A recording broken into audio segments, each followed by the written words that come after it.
അങ്ങനെ ഓണമൊക്കെ കഴിഞ്ഞ് ഞങ്ങൾ ഇന്ന് തിരിച്ച് കണ്ണൂർക്ക് പോവാണ് കേട്ടോ. അപ്പം ഞങ്ങളെ കൂട്ടിക്കൊണ്ടുപോകാൻ വേണ്ടിയിട്ട് ഏട്ടൻ വന്നിട്ടുണ്ടായിരുന്നു. ഇനിയിപ്പം ഞങ്ങൾ ഇവിടുന്ന് തിരുവനന്തപുരത്തേക്ക് പോകുന്നുണ്ട്. അവിടെയാണ് ഏട്ടൻ്റെ അച്ഛനും അമ്മയും ഏട്ടൻ്റെ കൂടെയാണ് ഉള്ളത്. അപ്പം അവിടുന്ന് അവരെയും കൂട്ടി വേണം ഞങ്ങൾക്ക് തിരിച്ച് കണ്ണൂർക്ക് പോകാൻ. ഏട്ടൻ സത്യം പറഞ്ഞാൽ കുറേ അലഞ്ഞിട്ടാണ് വരുന്നത് കേട്ടോ. കാരണം നമുക്ക് ട്രെയിനിൻ്റെ ടിക്കറ്റ് ഒന്നും കിട്ടാനില്ലായിരുന്നു. ഓണം ആയതുകൊണ്ട് ബസ്സിന് ടിക്കറ്റ് എടുത്തിട്ടാണ് പുള്ളി വന്നത്. അപ്പം അതിൻ്റെ ക്ഷീണമൊക്കെ ഉണ്ട്. അപ്പം ക്ഷീണമൊക്കെ മാറുന്നതിനിടയ്ക്ക് ഞങ്ങൾ വീണ്ടും പോകാൻ വേണ്ടിയിട്ട് ഇറങ്ങി. അങ്ങനെ ഹരിപ്പാട് വന്ന് ഞങ്ങൾ അമ്പിളിയക്കനെ കുറേ നേരം കാത്തു നിന്നു കേട്ടോ. അക്ക വരുന്നുണ്ട് എന്ന് പറഞ്ഞു ഞങ്ങളെ കാണാൻ. അപ്പൊ അക്കേനെ കണ്ടു കഴിഞ്ഞിട്ടാണ് ഞങ്ങൾ തിരിച്ച് ബസ്സിലേക്ക് കയറിയത്. അപ്പൊ ഇനി ഇവിടുന്ന് ഹരിപ്പാട് നിന്ന് ഇനി കായംകുളം വരെ ഞങ്ങൾ ബസ്സിൽ പോകും. അവിടുന്ന് പിന്നെ റെയിൽവേ സ്റ്റേഷനിലേക്ക് പോയിട്ട് അവിടുന്ന് ട്രെയിനിന് വേണം തിരുവനന്തപുരത്തേക്ക് ഞങ്ങൾക്ക് പോകാൻ. തിരുവനന്തപുരം വരെയുള്ള ടിക്കറ്റൊക്കെ ഞങ്ങൾ നേരത്തെ ബുക്ക് ചെയ്തിട്ടുണ്ടായിരുന്നു. അതുകൊണ്ട് വലിയ ബുദ്ധിമുട്ടില്ലാണ്ട് ഞങ്ങൾക്കൊന്ന് യാത്ര ചെയ്യാൻ പറ്റി. അല്ലെങ്കിൽ ഈ തിരക്കിൽ നമ്മൾ വലഞ്ഞു പോയിട്ടുണ്ടാവും. സത്യത്തിൽ ഏട്ടൻ്റെയൊക്കെ അടുത്ത് എത്തിക്കഴിഞ്ഞിട്ടുള്ള വീഡിയോ ഒന്നും ഞാൻ എടുത്തിട്ടില്ല അധികം. കാരണം അവിടെ എത്തിക്കഴിഞ്ഞപ്പോഴത്തേക്ക് മോന് ഭയങ്കര സന്തോഷമായി. ഏട്ടൻ്റെ മോനുണ്ട് രോഹിത്ത്. അപ്പൊ രോഹിത്തിനെയും കൂടി കണ്ടിട്ട് അവന്റെ കൂടെ ഒരേ കളിയായിരുന്നു. അപ്പൊ ഞാനും അതെല്ലാം കണ്ട് അവിടെ ഇരുന്നത് കൊണ്ട് വീഡിയോ ഒന്നും എടുത്തിട്ടില്ല കേട്ടോ. കുറച്ച് വീഡിയോസ് എടുത്തത് മാത്രമേ ഞാൻ ഇതിൽ ആഡ് ചെയ്യുന്നുള്ളൂ.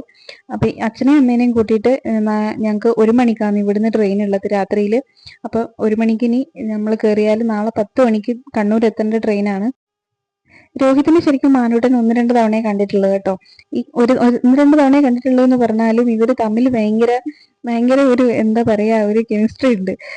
എപ്പോഴും കളി ഒക്കെ തന്നെയാണ്. അതുകൊണ്ടായിരിക്കും ചിലപ്പം പ്രായ വ്യത്യാസമൊന്നും ഇല്ലാത്ത കളികളാണ് രണ്ടുപേരും. അവൻ ഇത്ര വലുതാണെന്ന് അവനും ഓർമ്മയില്ല, ഇവൻ ഇത്ര ചെറുതാണെന്നുള്ള ഓർമ്മ ഇവനും ഇല്ല. അപ്പൊ രണ്ടുപേരും കൂടി കണ്ടാൽ ഭയങ്കര കളിയായിരിക്കും. എനിക്ക് പലപ്പോഴും തോന്നാറുണ്ട് നമ്മളെ ബന്ധങ്ങളൊക്കെ ഇങ്ങനെ തന്നെയല്ലേ. നമ്മൾ എത്ര പിണങ്ങി മാറി നിന്നാലും ഒരു സമയമാകുമ്പോൾ നമ്മളെല്ലാവരും ഒരുമിച്ച് കൂടിയിട്ടുണ്ടാവും. അത് നമുക്കത് അതിനിടയ്ക്ക് ഉണ്ടാവുന്ന പ്രശ്നങ്ങളൊക്കെ നമുക്ക് വേഗം മറക്കാൻ പറ്റും. മനുഷ്യന് ശരിക്കും മറവി ഒരു അനുഗ്രഹമല്ലേ. അപ്പൊ അതുപോലെ തന്നെ എത്ര വേഗമാണ് നമ്മൾ പ്രശ്നങ്ങളൊക്കെ മറന്ന് സ്നേഹത്തോടെ ഒരുമിച്ച് നിൽക്കുന്നത്. ആ സ്നേഹത്തോടെ നിൽക്കുന്ന സമയത്ത് കിട്ടുന്ന സന്തോഷം അത് നമുക്ക് എത്ര പറഞ്ഞാലും തീരൂല. അങ്ങനത്തെ ഒരു ഫീലാണ് നമുക്ക് ആ സമയത്ത് കിട്ടുക. അതിൽ നമ്മളെ കല്യാണ സമയത്ത് എല്ലാവർക്കും കാര്യമായിട്ടുള്ള എതിർപ്പൊക്കെ ഉണ്ടായിരുന്നു. പക്ഷെ ആരും അങ്ങനെ പ്രകടിപ്പിച്ചിട്ടൊന്നും ഉണ്ടായിരുന്നില്ല. എങ്കിലും കല്യാണ ശേഷം അത് പ്രകടിപ്പിക്കേണ്ടി വന്നു. പിന്നെ അതിനെ ചൊല്ലിയിട്ടുള്ള ചെറിയ ചെറിയ പ്രശ്നങ്ങളൊക്കെ ഉണ്ടായിട്ടുണ്ട്, എല്ലാ കുടുംബത്തെയും പോലെ തന്നെ. അച്ഛനും അമ്മയൊക്കെ ശരിക്കും സാധുക്കൾ തന്നെയാണ്. പക്ഷേ എങ്കിലുണ്ടല്ലോ ഇവരെ വേഗം നമുക്ക് മാനിപ്പുലേറ്റ് ചെയ്തെടുക്കാൻ പറ്റും. മറ്റൊരാൾ പറയുന്ന ഒരു കാര്യത്തിലേക്ക് മറ്റൊന്നും ചിന്തിക്കാണ്ട് ഇവര് വീഴുന്ന ഒരു സ്വഭാവം ഇവർക്കുണ്ട്. അപ്പൊ അതുകൊണ്ട് തന്നെ ഞങ്ങള് കുടുംബത്തിൽ പ്രശ്നങ്ങൾ ഉണ്ടാക്കാൻ മറ്റുള്ളവർക്ക് ഭയങ്കര എളുപ്പമായിരുന്നു. അതിലവർ വീണു. അതിൽ ഉദ്ദേശിച്ച ആളുകളൊക്കെ അതിൽ വിജയിക്കുകയും ചെയ്തു. അങ്ങനെ ഒരുപാട് പ്രശ്നങ്ങൾ നമ്മളെ കുടുംബത്തുണ്ടായിരുന്നു. ഇപ്പൊ അതൊക്കെ മാറി ഞങ്ങൾ എല്ലാവരും ഒന്നായിട്ടാണ് നിൽക്കുന്നത്. അമ്മമ്മയുടെ മരണശേഷം അച്ഛനും അമ്മയും ഏട്ടൻ്റെ അടുക്കലേക്ക് പോവുകയും അതിനുശേഷം ഞാൻ ഗർഭിണിയാവുന്നു. പിന്നീട് എൻ്റെ പ്രസവ സമയത്ത് ആരും വരാതെയും ഞങ്ങൾ രണ്ടുപേരും മാത്രമുള്ള ഒരവസ്ഥയിലേക്ക് പോയ സമയത്ത് വല്ലാണ്ട് ഡിപ്രഷൻ അടിച്ചു പോയിട്ടുണ്ടായിരുന്നു ഞങ്ങൾ രണ്ടുപേരും.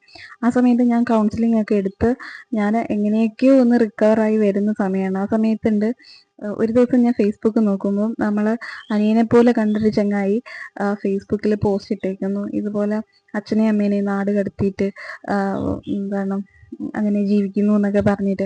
സത്യം പറഞ്ഞാൽ എനിക്കിപ്പോഴും അത് ഓർക്കുമ്പോൾ എൻ്റെ ശരീരമൊക്കെ വല്ലാണ്ട് വരും. കാരണം ഞാൻ അന്ന് എങ്ങനെയാണ് അത് വായിച്ചിട്ട് ഞാൻ പിടിച്ചു നിന്നേന്ന് എനിക്കറിയില്ല. ഒരുപക്ഷെ അന്ന് എൻ്റെ കൂടെ ഏട്ടൻ ഉണ്ടായിരുന്നില്ല എങ്കിൽ ഞാനിപ്പം ഇതൊന്നും പറയാൻ ബാക്കിയുണ്ടാവില്ല. കാരണം അന്നേ ഞാൻ ആത്മഹത്യ ചെയ്തിട്ടുണ്ടാവും. കാരണം അത്രയ്ക്കും നമ്മളെ വേദനിപ്പിച്ചു ആ പോസ്റ്റ്. അതുകൊണ്ട് ഇപ്പോഴും നമുക്ക് മരിക്കോളം കാലം മറക്കാനും ക്ഷമിക്കാനും പറ്റാത്തൊരു കാര്യമായിരുന്നു അത്.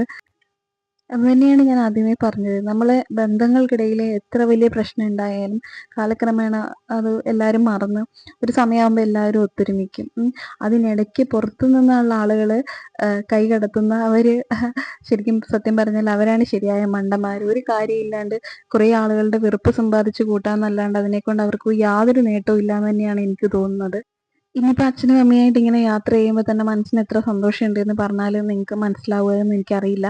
ഞാൻ അത്രത്തോളം ആഗ്രഹിച്ചിട്ടുണ്ട് ഇങ്ങനെ എല്ലാവരും കൂടെ ഒരുമിച്ച് നിൽക്കണം. ഞങ്ങൾ കല്യാണത്തിന് മുന്നേ ഞങ്ങൾ മനസ്സിലത് തന്നെയായിരുന്നു. പക്ഷെ പറഞ്ഞിട്ട് കാര്യമില്ല. പോയ ഒരു 5 വർഷം എന്ന് പറയുന്നത് ചെറിയ കാലയളവല്ല എങ്കിൽ കൂടിയും ഇനിയുള്ള കാലം നമുക്ക് ഒരുമിച്ച് നിൽക്കണമെന്ന് തന്നെയാണ് ഞങ്ങൾ ആഗ്രഹം. ഇനിയിപ്പോൾ അതൊന്നും പറഞ്ഞിട്ട് കാര്യമില്ല, അതൊക്കെ പോട്ടെ. അപ്പം നമ്മൾ ഇതാ ട്രെയിനിൽ കയറി രാത്രി ഉറക്കമൊക്കെ കഴിഞ്ഞ് എണ്ണീറ്റു. ഈ ട്രെയിൻ ഉണ്ടല്ലോ പാസഞ്ചറിനെക്കാട്ടി കഷ്ടമായിട്ടാണ് പോകുന്നത്, എല്ലായിടവും പിടിച്ചു പിടിച്ചിട്ടിട്ടാണ് പോകുന്നത്. അപ്പോൾ രാവിലെ ഞങ്ങൾ എണ്ണീറ്റ് ഇഡ്ഡലിയാണ് വാങ്ങിച്ച് കഴിച്ച്. 10 മണിക്ക് കണ്ണൂർ എത്തേണ്ട ട്രെയിനാണ് കേട്ടോ. ഇന്ന് 12 മണി ആയാലും നമ്മൾ കണ്ണൂർ എത്തൂല. ആകെപ്പാടെ അച്ഛനും അമ്മയൊക്കെ നന്നായിട്ട് ക്ഷീണം പിടിച്ചു പോയി. അവരിപ്പോൾ വയസ്സായതിൻ്റെ ബുദ്ധിമുട്ട് അവർക്കും ഉണ്ട്. പിന്നെ ഈ യാത്രാക്ഷീണവും കൂടി ആകുമ്പോൾ എന്താ അവസ്ഥ എന്ന് പറയാൻ പറ്റില്ല. ഞാനും വല്ലാണ്ട് ബുദ്ധിമുട്ടി, കാരണം എനിക്കും ഗ്യാസൊക്കെ കയറി.